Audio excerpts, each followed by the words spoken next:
সহজে ময়ূর আঁকার জন্য আমার মতো 6 এবং 4 ব্যবহার করে তোমরা এটাই সহজে আঁকতে পারো।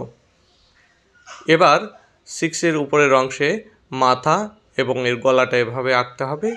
এরপরে এর পেছনের দিকে নিচ থেকে একটা লাইন টেনে দিতে হবে, উপর থেকে আর একটা লাইন টেনে দিতে হবে এবং ওর ঠোঁট এঁকে চোখ এঁকে মাথায় জুটি দিয়ে দিতে হবে।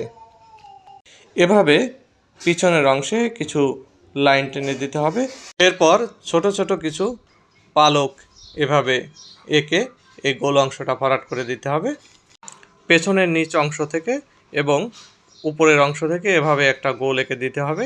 এরপরে সুন্দর গোল এঁকে ফোঁটা দিয়ে দাগ দিয়ে দিয়ে ডিজাইন করে দিতে হবে। এবার নিচে 4-এর সাথে এভাবে ডবল লাইন দিয়ে পা এঁকে দিতে হবে এবং এর সঙ্গে কিছু নখ এঁকে দিতে হবে। হয়ে গেল।